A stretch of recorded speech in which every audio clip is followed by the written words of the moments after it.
বন্ধ কৰক অৰুণোদয় দুৰ্নীতি বন্ধ কৰক মধ্যভোগী বন্ধ কৰক দালাল শ্ৰেণীক বন্ধ কৰক চৰকাৰী আঁচনি সঠিক মতে ৰূপায়ণ কৰক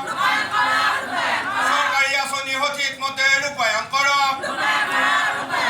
দালাল শ্ৰেণী বন্ধ কৰক অৰুণোদয় লাগিবই চৰকাৰী আৱাস যোজনা ঘৰ লাগিবই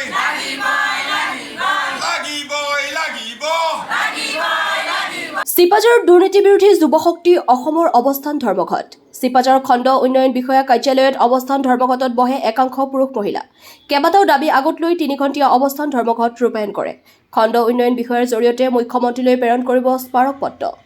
নিউজ ডেস্ক AN লাইভ আজি আমি দুৰ্নীতি বিৰোধী যুৱশক্তি দলবিলাক সমিতিয়ে আমাৰ চিপাঝাৰ সমষ্টিত যিখিনি আমাৰ বিভিন্ন বিভাগৰ খেলিমেলি হৈছে দুৰ্নীতি হৈছে সেই সম্পৰ্কত আজি আমি অৱস্থান ধৰ্মঘট কৰিছোঁ অৰুণোদয় আঁচনিৰ ক্ষেত্ৰত বহুত দুখীয়া দৰিদ্ৰ পৰিয়ালে অৰুণোদয় আঁচনিৰ পৰা বঞ্চিত হৈছে তেওঁলোকে পোৱা নাই বহু বিকলাংগ লোক বিশেষভাৱে সক্ষম লোক অৰুণোদয় আঁচনিৰ পৰা বঞ্চিত হৈছে প্ৰধানমন্ত্ৰী আৱাস গৃহ যোজনাৰ পৰা বহু মানুহ বঞ্চিত হৈছে আৰু পঞ্চায়তসমূহত আমি ব্যাপক দুৰ্নীতি দেখা পাইছোঁ আজি আমি বদলগুৰি পঞ্চায়তৰ দুৰ্নীতি সম্পৰ্কত উল্লেখ কৰিছোঁ 2010 চনৰ পৰা তাত তদন্ত হ'ব লাগে আমি কিছুদিন আগতে বদলগুৰি পঞ্চায়তলৈ গৈছিলোঁ বটাবাৰী অঞ্চলত গৈছিলোঁ আমি গোটেই বস্তুবিলাক দেখিছোঁ যে এটা সম্পূৰ্ণ দালাল ৰাজ চলি আছে এই যিটো দালাল তন্ত্ৰ এই দালাল তন্ত্ৰ মষিমূৰ কৰি দুখীয়া দৰিদ্ৰ জনসাধাৰণৰ কাৰণে চৰকাৰে যিবিলাক আঁচনি লৈছে এই আঁচনিখিনি শুদ্ধভাৱে ৰূপায়ণ হওক যিসকল দুখীয়া দৰিদ্ৰ ৰাইজ বঞ্চিত হৈছে তেওঁলোকে চৰকাৰী আঁচনি লাভ কৰক এই দাবীৰে আজি আমি চিপাঝাৰ উন্নয়ন খণ্ডৰ জৰিয়তে মুখ্যমন্ত্ৰী মহোদয়লৈকে স্মাৰক পত্ৰ প্ৰদান কৰিম চিপাঝাৰ বিধানসভা সমষ্টিত যিখিনি দুখীয়া দৰিদ্ৰ মানুহ আছে তেওঁলোকে অৰুণোদয় পাব লাগিব ডিজেবল যিখিনি প্ৰতিবন্ধী আছে তেওঁলোকে সকলোৱে অৰুণোদয় পাব লাগিব প্ৰধানমন্ত্ৰী আৱাস গৃহ যোজনাৰ ঘৰ 2011 চনৰ অৰ্থনৈতিক জৰীপৰ ওপৰত ভিত্তি কৰি ঘৰ দিয়াৰ কথা কৈছে এই ঘৰ পাব লাগিব গতিকে আমি আজি 8টা দাবী উত্থাপন কৰিছোঁ আৰু চিপাঝাৰ খণ্ড উন্নয়ন বিষয়াৰ জৰিয়তে মুখ্যমন্ত্ৰী মহোদয়ৰ ওচৰলৈকে আমি আমাৰ দাবী পত্ৰ প্ৰেৰণ কৰিম এইখিনি মূল দাবী যিটো মানে ইয়াত মধ্যভোগী আছে মাজত দালাল শ্ৰেণী আছে গোটেই খেলি মেলি কৰিছে তাক চিনাক্তকৰণ কৰিব লাগে আৰু হিতাধিকাৰী নিৰ্বাচন প্ৰক্ৰিয়াটো শুদ্ধ আৰু নিখুঁত হ'ব লাগে এইটো হৈছে আমাৰ মূল দাবী এজনী বিধৱা মাইকীয়ে ঘৰ এটা পোৱা বুলি